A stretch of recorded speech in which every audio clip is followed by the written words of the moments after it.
Ready? 1 second. It's a recording. It's recording.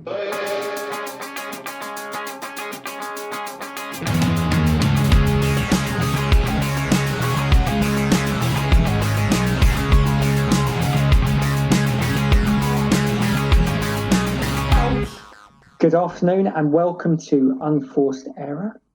Four old guys talking about tennis on the day that the French Open should have been beginning if it wasn't for lockdown. Today's show, we're going to be talking about the future of tennis after lockdown when we enter the post-apocalyptic world. So joining me here today in almost alphabetical order is Adam, one of the two founding fathers of Unforced Eras. Say hello, Adam. Good afternoon. Next, we've got David, the other founding father of Unforced Eras. Say hello, David. Hello, and Jim, you are also a founding father. I will say hello too. And last but not least, we have Stephen. And Stephen, you want to say a sentence which resonated with David, kick off tonight's show. Yes. So you sent me roughly what today's topics were going to be. And I thought there was an overriding theme that we were looking at generally an obsession with elite tennis that everyone seems to have. I mean, I myself am guilty of it. I will always watch the Slam finals, but I tend to not watch as much during the week, or I'd never watch, say, two players who aren't seeded playing each other at a Slam, when in reality that is still two of the top 100 players in the world playing each other. And I think that has a knock-on effect that leads to many of the points that you want to discuss later on. So. Yeah, it's something that resonated with me because it's something I see in myself so clearly. So we want to help and support players of lower ranking, but every time I have booked a ticket to watch tennis in my life was semis or the O2 finals with all the best players. There is this thing with tennis that we are definitely obsessed, and why would we want to watch a João Sousa or somebody that is completely unknown than watching the best play? So how the tennis is supported, how is the money distributed, and some of you guys made some research, haven't you? Yeah, I've been doing research because on Unforced Eras we've furloughed our researchers, so we're having to do the research ourselves. Yes. Can I come back to Stephen's point Yes. and David's? I find that very interesting. Go for it. Stephen, you'll only watch seeded players playing each other on TV, is that right? Yeah, I don't remember the last time I watched players who weren't seeded, if it was two unseeded players playing each other. I've watched, obviously, unseeded players against one of the big guys, but otherwise I don't think I have. So if someone offered you a ticket for Wimbledon and said, look, it's going to be an outside court, we know the draw, there's going to be no seeded players, would you still go for the experience? I would 100% go, yeah. That's why I was saying I think I've got too obsessed with the top players myself, and really, when I go down to the park, I'll happily watch a match just between two people who are playing good tennis there. So I don't know why this obsession's happened for me. That's interesting.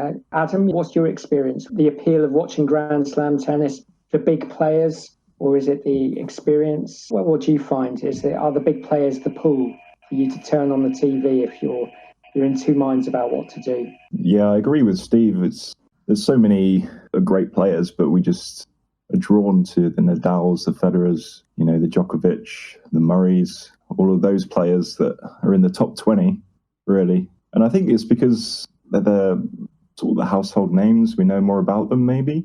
Yeah. We're all like fans of them, whereas the other players, we don't know too much about them, so perhaps we're not as interested in them. Yeah. Like David said, I've been to the ATP finals many times.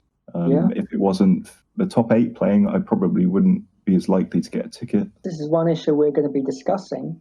Should the top players get more of the pot? Because there's a big discussion now that they get too much, and it should be redistributed to these players who are struggling now their income's been cut off. Yes. Is it justified that the top players, I mean, some research that I've done is Wimbledon, I think, is fairly typical of the Grand Slams. The winner gets almost £2.5 million. The person who gets knocked out in the first round gets about £45,000.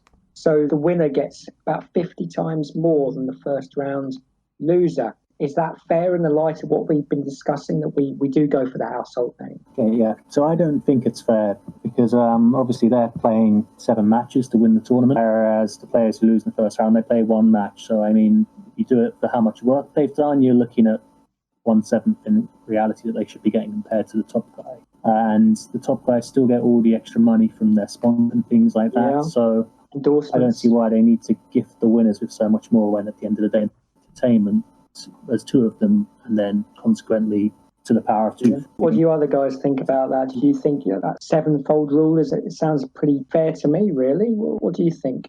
What are you suggesting? Sorry? Basically, you split it by how many matches you play in the tournament. The winner kind of gets about 50 times more than the first round loser, but he's saying, well, the winner only does about 7 times as much work as the first round loser. You need to win 7 matches to win a Grand Slam. So it should be more in proportion with that. 50 times is too much. That sounds very good, actually. In a way, it's kind of like mathematically logical. The thing that I was thinking about asking, why is it like this? And why is the prize money so high? And why do we choose to go watch the players that we're so used to watching? There is, of course, a few reasons. One of them is obvious. When you watch a movie or a series on TV, sooner or later you get, there's a human connection that allows you to enjoy somebody more the more times you see them. Even, an actor or an actress that you don't think they're very handsome or attractive, if you see them enough, they will start looking a little bit better and suddenly they just click. It's just a human instinct. The other thing I was going to say is, who is playing the most spectacular tennis? How can you remove that from them? If you go and watch a Federer match or a Nadal or a Djokovic or some of these other players, you will get a show that is unlike any of the lower tennis players out there. So I know it's an exaggeration of the separation between the money, but does that count? Well, yeah, you can tell your grandchildren you've seen Djokovic. It's maybe less to tell your grandchildren, if no disrespect to someone like Dan Evans, but you've seen him play in a match. But maybe it was a great match. Maybe it was a famous match like the Isner Mahut match.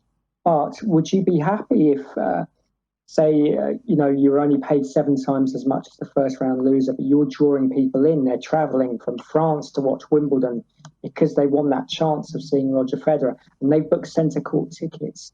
So they know there's a fairly good chance if they choose the right day, a Monday, Wednesday, Friday, Saturday, when men's tennis is on, of seeing him. So he does bring them in. Would Federer be happy to take a pay cut and say just earn $900,000 for winning Wimbledon instead of £2.4 million? And what do you think, Adam? Would you say that's fine? I'm happy. Well, it's exactly what you say, though. It's a pay cut.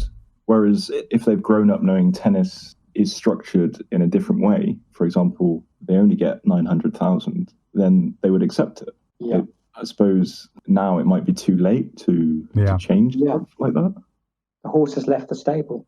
Yeah, that's a good point. Well, you could freeze it, because obviously the prize money goes up each year. If you froze the top ones until there was more equality in it, then no one's taking a pay cut.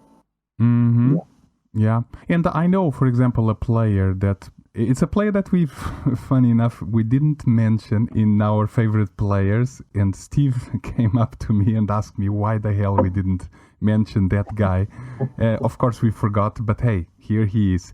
For example, Brown, if Brown is ever going to play, Dustin Brown, he is always going to attract people to watch. So there are some players, but then again, this kind of proves the point of who is giving the show, who is paid more to be watched. Still, I agree with what you guys are saying. Do they need to take a pay cut? You could redistribute it more fairly, but before this whole coronavirus started, the big thing in men's tennis was they wanted a bigger share of the pot. No one quite knows what percentage goes to the players, because I think the Grand Slams and big tournaments are very reluctant to open their books, but it's thought that the players, in terms of prize money, get about 10 to 20% of the revenue that is generated by a Grand Slam tournament.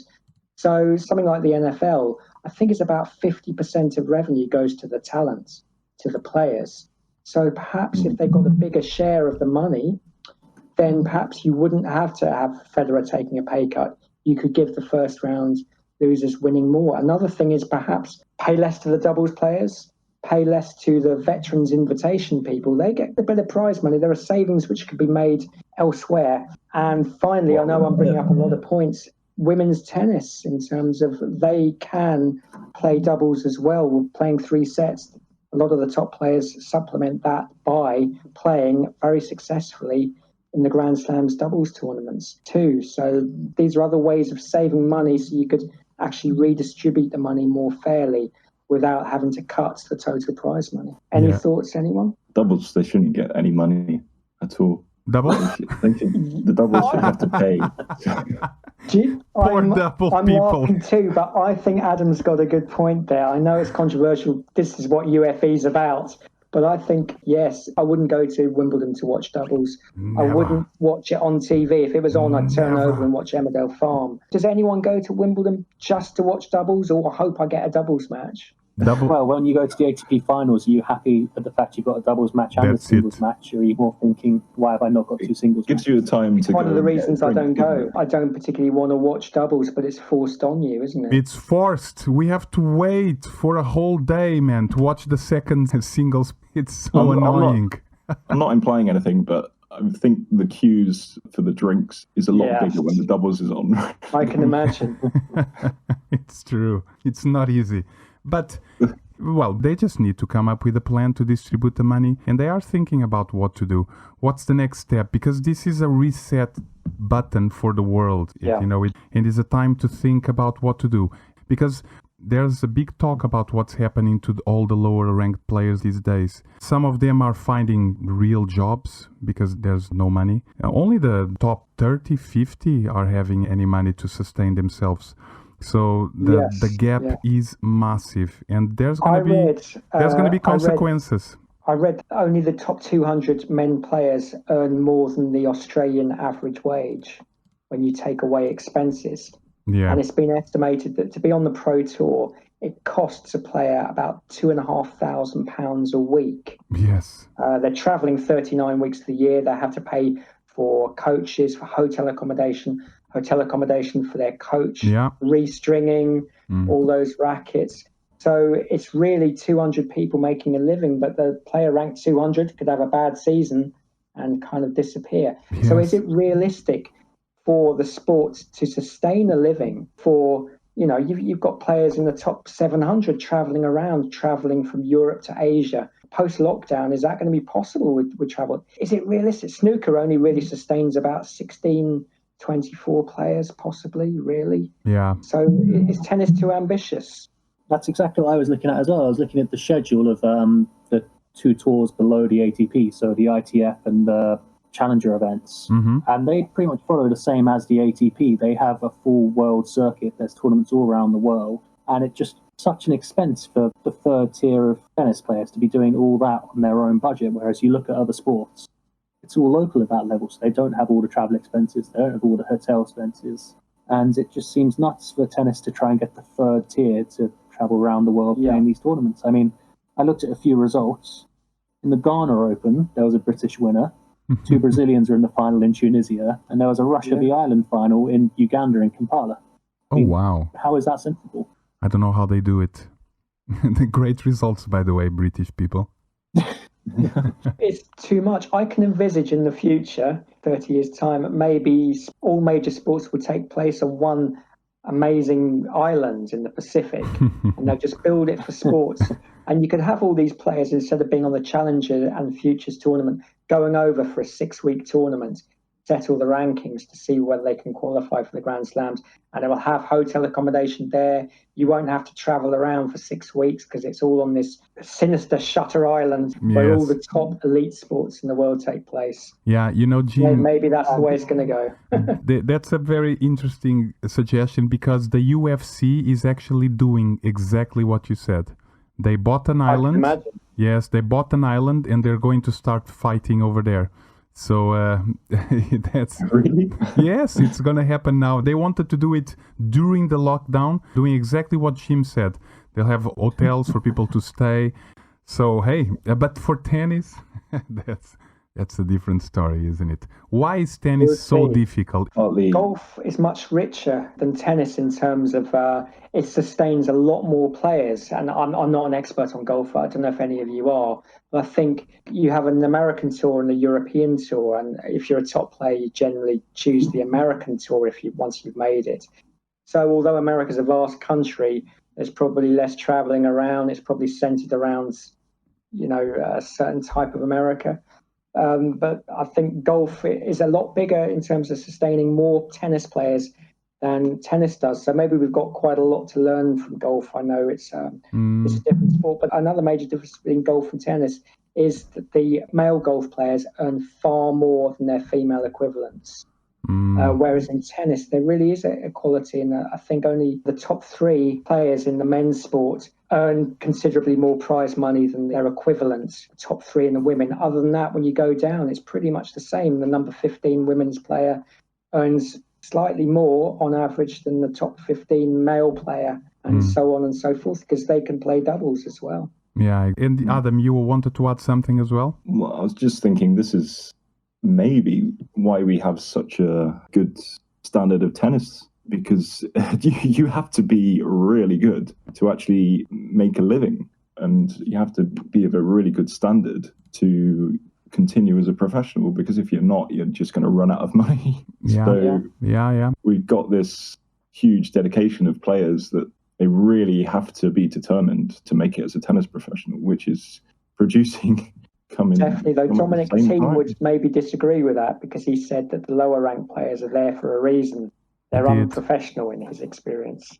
Yeah, he did. But there's also a problem now that players have to be rich enough to make it, as well as being dedicated enough. Yes. So there you limiting which players can actually make it all the way, and so you're not getting the quality you actually could have. Yeah, it's debatable, isn't it? Whether life is unfair, isn't it, really? And tennis is a reflection of that. It is. How much can you make tennis fair when the rest of the world isn't? It's a reflection of the good and the bad. Now you touched on something very good, Jim. And capitalism. Yeah, that's it. It's the way the capitalism works. The rich get richer and the poorer get poorer. And you really have to struggle to get there. And in tennis, it's really, really hard. How many thousands of players don't even earn anything and they're trying to make it in tennis? If, because Federer's from a fairly middle-class background, you think if he was from a lower-class background, he wouldn't be a professional? Maybe he would not have the choices, because if you want to be a tennis pro player, a very good one, not only you have to start really early in your life. Secondly, you really need private lessons, club memberships, group lessons. It's a lifetime of so much investment. Maybe it starts from the beginning. That's why we got to where we are, because it's such a difficult sport. Maybe the world has to change from the beginning, give more possibilities for the children and the newcomers to lower fees and becoming better tennis players, and therefore make more options. It's almost like it's a sport made for the elite, the people that have money and families that can sustain a creation of a tennis player. What do you guys think? I think that's a good point. But I think there's exceptions. There are exceptions. The Williams sisters. Mm-hmm. But I mean, obviously, they were extremely dedicated, and their father, I don't know whether he was a pushy parent or not, but... Oh, you haven't seen the documentary. That father had one vision in front of him, and that was it. Those girls suffered to become the pros that they are, but hey. They're not the only ones who suffered. Yeah.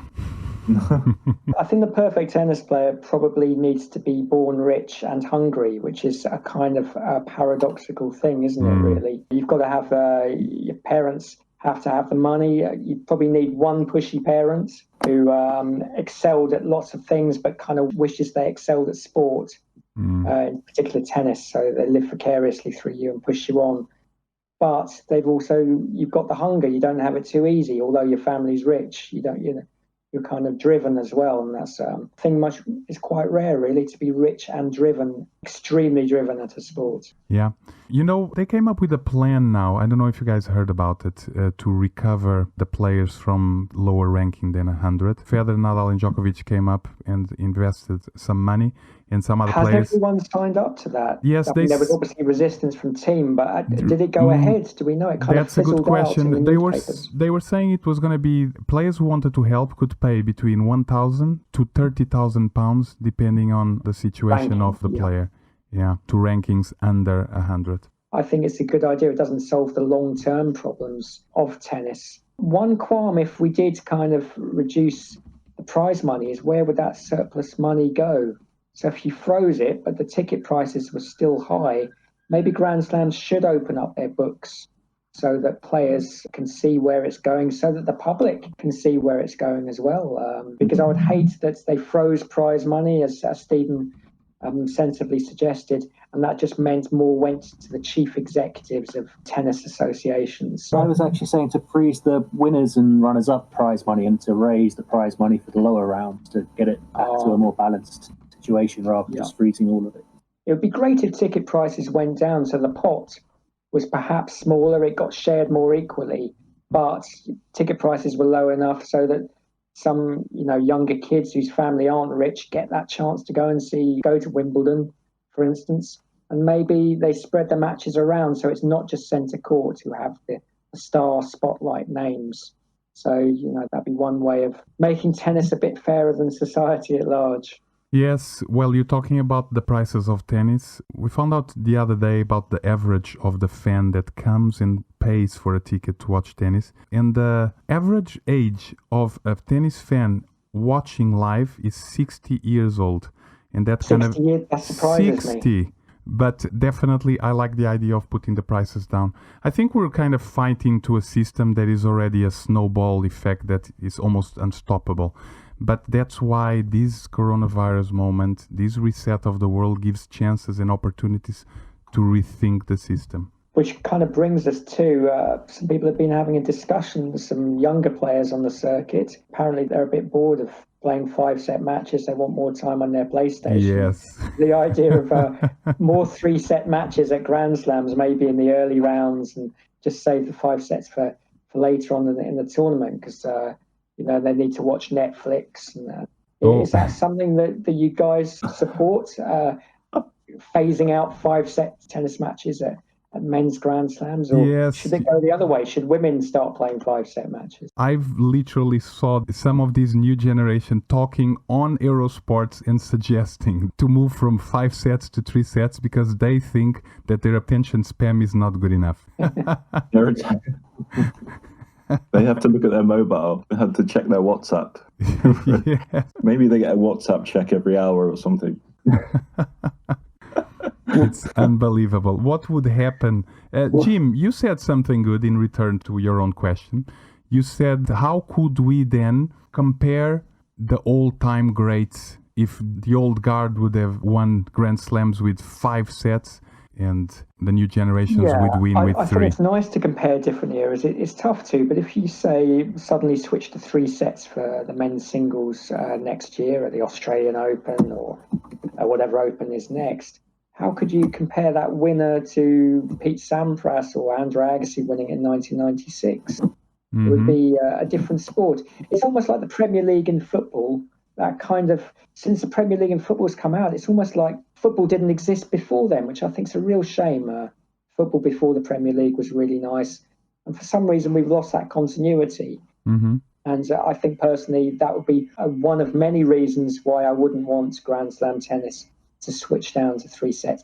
Would it really attract extra fans as well? You have these people who go, oh, I'd watch tennis if it's best of 3 sets, but I don't watch it because 5 sets too long. Would they really suddenly start watching it if it was 3 sets? No, I don't think they would. If the game's 5 sets, people still watch. They just watch the end of the match, or they tune in and out. It's making it 3 sets is going to make no difference. I think a lot of people would join a match at 2 sets all as well when they hear how long it's been going on. Whereas if a match was 1 set all going into a final set, I don't think you'd get as many people joining in at that. Yeah, exactly. The actual stadiums are packed anyway, aren't they? On the slams, they tend to be. Oh no, you can't get tickets for Wimbledon. It's impossible. It's horrible. Sometimes. Maybe a little tract for the lower tournaments, maybe. I think they're thinking of the viewing figures, because although Wimbledon is packed, they probably want to build an even bigger stadium and get these new fans who hated tennis before it switched to 3 sets. They would suddenly come running through the gates, and Eurosport figures would overtake EastEnders, all because of changing to 3 sets, which I think is unrealistic. I think you like tennis or you don't like tennis. Really, I don't think it is. But this is what people say, that people are desperate to attract even more fans. Well, maybe what happens is along the generations, in say 50 years, 100 years, sooner or later when the new gens growing up in this new era of technology, they will change the rules when they get there and they become the bosses of tennis. and one day everything will be 3 sets. That will be a sad day for sure. Let's hope not, because the tennis of 5 sets in Grand Slams is what defines a Grand Slam. And makes Great to have a comeback. There's less scope for a comeback if it's just best of 3 sets. You can't come back from 2 sets to love down in a best of 3 set match. One of the great things about tennis. Yeah, the games would be over as well. The matches would be over in maybe an hour. Yes, so quick. Even finals, Federer might just destroy somebody and yes, just done. People pay £150 for a ticket. The prices would have to go down.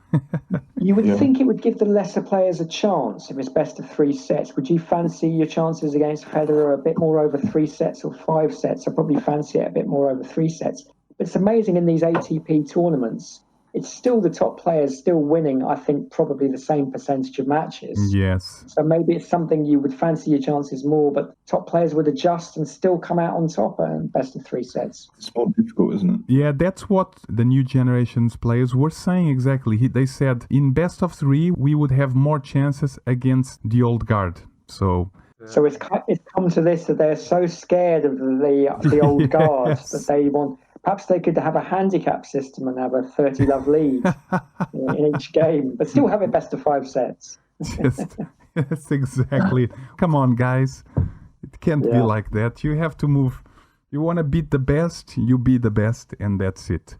Anyway, I have a question for you guys. What the French Open did by deciding to rebook their date. It's to September, isn't it? Yes. Do you agree with what they did by not talking to anyone? The French Open did not speak to anyone, booked the tournament for September, and didn't think of anybody else. Do you think that's a good thing to do, or should they waited to make the decision?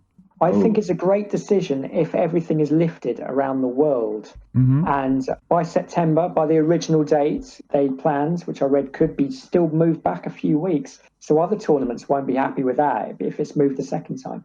But if it all goes ahead and everything's lifted, it's a masterstroke. But if it doesn't and it gets cancelled, or fans can't come along, or some players boycott it, or there's a sudden outbreak of the virus amongst players, it's a disaster. So it could go one of 2 ways, and it's a big gamble. It's a bit naughty they didn't consult with other people. But if it comes off, they'll look like geniuses. They got in there first. Wimbledon could maybe have got in there and said, before them, and said, we're going to do September. But they didn't. So if it comes off, it's brilliant. If it doesn't, it's a disaster. And Guy Forget, who's the tournament organizer, will have custard all over his face. Yeah. Pause for a second. Steve had to leave due to connection problems. We'll continue without him for now. Yeah, see you, Stephen. Take care. Okay, so... How easy is it to become a pro in the kind of post-coronavirus world, which hopefully we'll be entering soon? But very difficult. Is travel going to be the same, really? Social distancing. I think tennis has a real advantage over sports like football and rugby in that it isn't a contact sport. You still have to handle tennis balls. There's still big risks. So that's an advantage. Tennis, maybe it will work behind closed doors for a little while. Maybe the atmosphere will be generated by the players. They can argue amongst themselves if they're doing their own line calls. But in terms of... that would be good. In terms of they're going to be doing their own line calls. Yeah. So it's something that's been suggested by John McEnroe before. But I mean, certainly if you have less officials on court, that you want the minimum number of people, don't you? So umpires, line judges, there's more scope for that. In the interim world, before we go back to normality, very difficult becoming a pro in these days. It probably favours, again, the rich people more than anything, because we talk about helping out the players at the lower rung of the tennis world. But there are players even before that who are trying to get on that first rung. So very tricky with the world economy. Rich mummies and daddies possibly earning less, but most of the rich survive these things. They do. Money does give a safety net. So I think there'll be enough rich parents who will survive for their kids to carry on playing. Because tennis is an expensive sport, no matter what level you are. I think buying balls, buying strings, it's not just going down the park and having a kick around football with your friends. So it'll be tricky, but manageable. Yeah, actually what you're saying brings a better question, which is what is going to happen to the tennis world when the world opens the doors again? And you're suggesting that maybe some tournaments will or most tournaments or all tournaments will be behind closed doors with no public, but tennis starting to work. Is that something that you guys would like, or do you think that the tennis players would like to start doing? Halep said that she was open to it, for example, on one conversation. Yeah, I think a few of them have said that they're fine with it. Mm-hmm. Dan Evans said he wouldn't mind seeing the US Open behind closed doors. Yeah. Yeah, he said it could be iconic. He said it could be so different. It would actually be interesting and more memorable than the normal US Open. Yeah. Oh my God, really? He's got a If it's point. behind closed doors, they can put I the roof guess. on as well, and it won't be windy. Yeah, he's got a point. It'd be memorable if it's behind closed doors. It's like, wow, do you remember that year there were no spectators No, there? yeah, of course. And the sound of the ball would be very interesting. And then the point ends and nobody claps. And Well, do you remember there's that famous advert with top players lifting a trophy in an empty stadium? I think it was Serena Williams doing a dance to an empty stadium. And the whole point of the advert was tennis needs fans. Yes. And now we're reaching a stage where, for real, it might be tennis without fans in the stadium cheering on with their lager at home. And guys, you have to go to YouTube and type WWE fight. They are doing the WWE without the crowd. It's the strangest thing you guys are going to see. It's so strange to see a sport like that without the crowd. I wonder how tennis would look like Is it without. good, David? Did you enjoy watching it? It's horrible. It's so strange. No. It's, of course, this is a staged sport. Do the pantomime? Do they still do all the acting? They do all the acting, man. You have to What watch. do you mean act? Is it an act? I thought it was real. Yeah, I know, God, Jim. sorry, I know. Jim. I thought too. Oh, you shattered my Sorry, illusion. Anyway, Yeah, don't. you have to find out sooner or later, guys. As long as Santa Claus is real, that's all that matters. But anyway, of course, WWE is staged, but it's considered some sort of sport, and it's weird. I imagine tennis would be a bit strange, but anyway. How about another interim world where you said that the average age of a tennis fan is 60 at things? What about if tennis opens its doors, but older people still have to shield? In this country, over 70-year-olds are really supposed to stay at home more than under 70-year-olds. Would that be fair if the Queen's tournament started again, but no one over 70 is allowed in? It's just under 70s? Yeah. Yeah, man, that would unfair, that wouldn't would include pregnant women and people with conditions, and it would be like almost saying, look, we're opening the tennis to the healthy and to the strong. The elite. Yes. Kind of the privileged, the new privileged class. The new Maybe privileged class. Good one. tennis only reopen when everyone can go along. I don't know. It might be empty anyway if over 70s can't go. That's very true. Yeah. After the average of 60 and above. Oh my God. Tennis I would suppose be... Djokovic and Federer and Murray must be nearing 70 now, so it's having worrying impacts. Umpires used to all seem to be over 70, but that doesn't seem the case Not anymore. anymore. I remember your comment. It was good.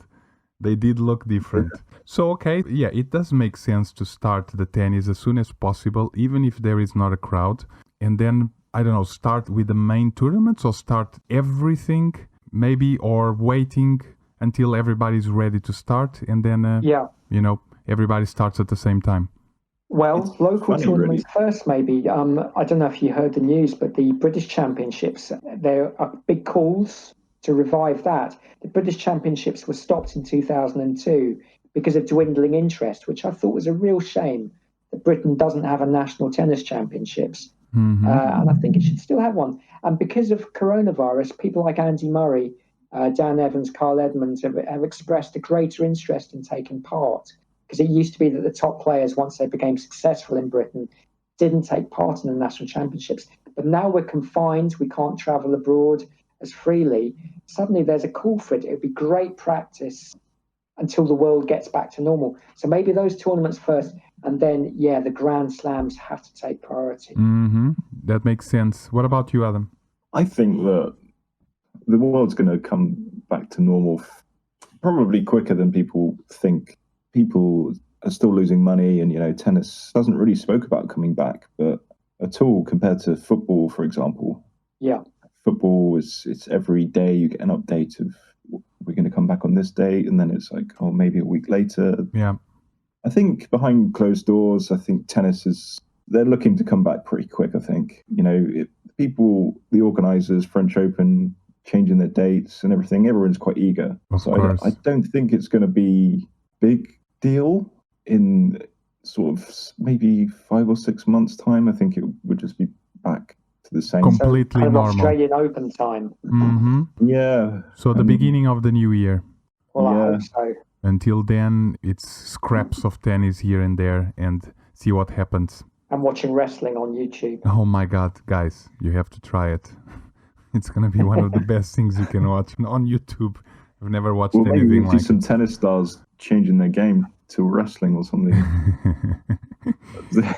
Well, one thing that is happening already on our streets and our cities in here, at least in Brighton and UK, is that tennis courts are now open, and we can play with each other. So maybe we're already Which is seeing great. the tennis world opening even, on our streets. So maybe that's a sign that things are going to come back to normal. Of course, for us tennis lovers, it's not coming back to normal because everyone now is buying a racket and going and playing tennis and populating our tennis courts.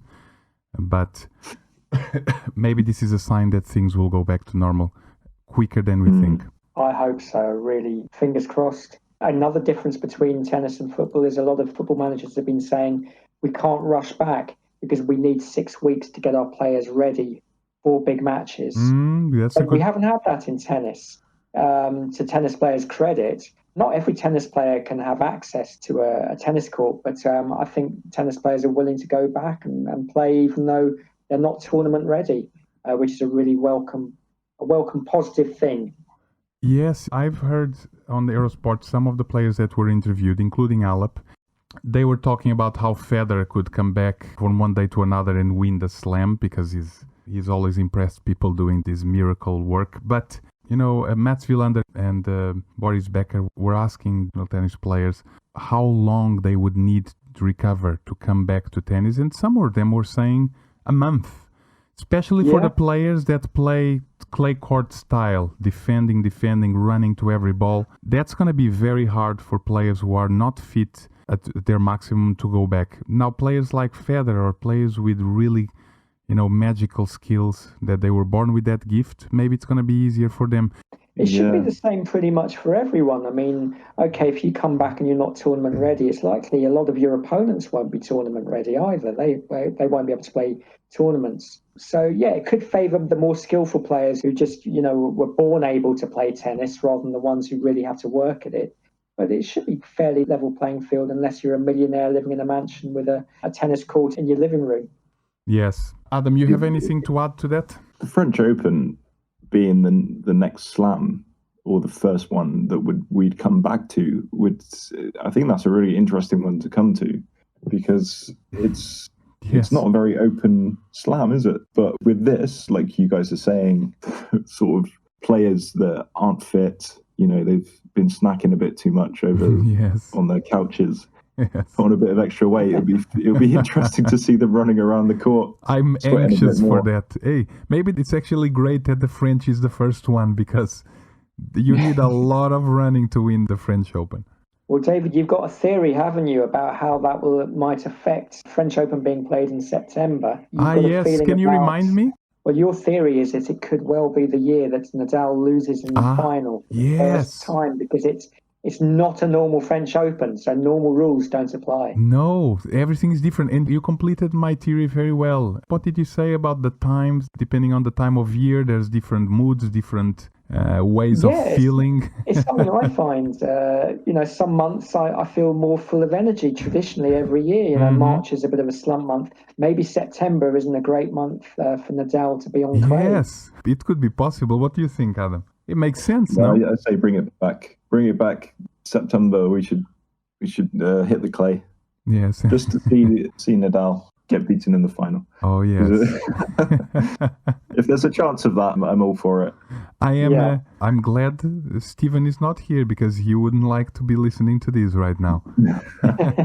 You can catch up on the replay. Yes, he can. Steve, for and those who would you like to win? Who would you like to win the French Open? And who do you think will win? I would love to see 2 new Grand Slam finalists in the French Open. Okay, but exciting ones at least. Yeah, I would. It'd be great to see somebody somebody who's fun, like Monfils or something. I like That'd be that. lovely. And he's French as well. Home favourite. It's like a fun Grand Slam, isn't it? The first one back. Yeah, it's almost like a bonus tennis thing. Here you go. I like your choice, actually. That's good. I was going to say, of course, I'm still hoping for Federer to dethrone Nadal because Nadal dethroned Federer at Wimbledon. But then again, I think I like your idea more. Someone new. Tim deserves to win one because he's been knocking on the door.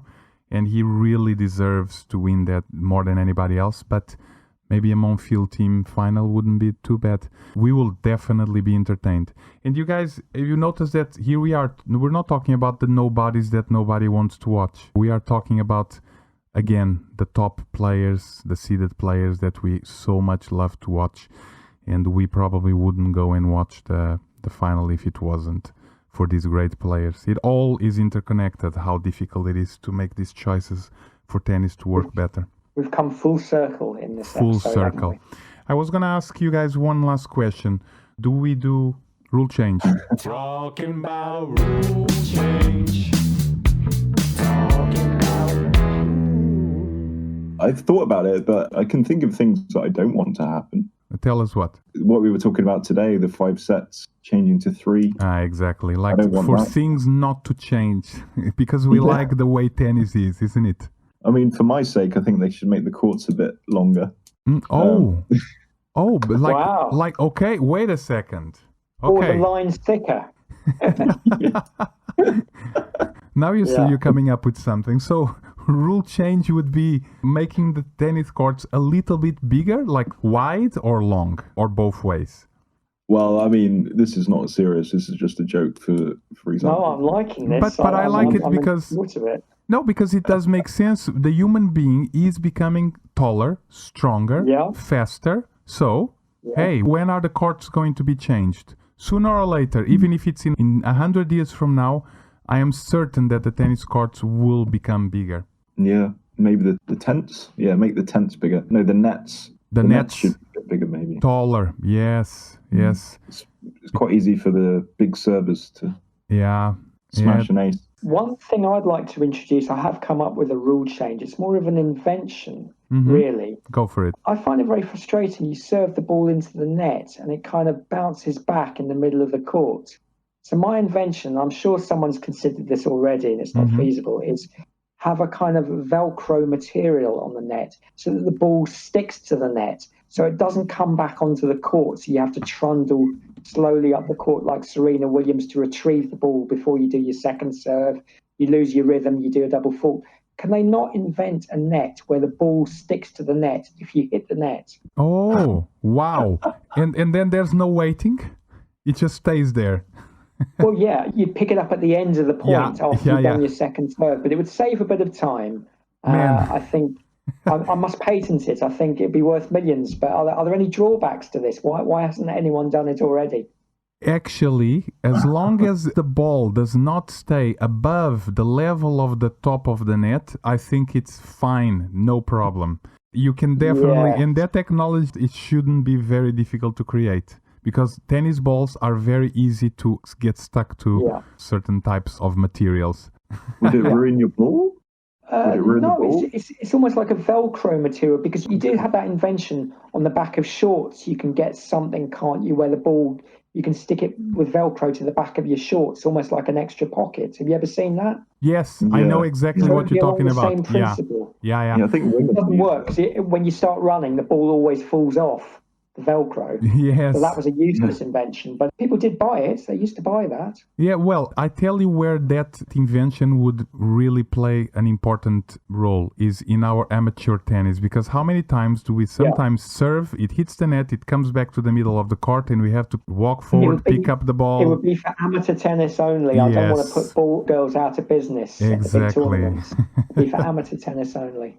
You can even install some vacuum cleaners, man, some automatic stuff that just sucks the ball out of the net and then goes back to the player's hand.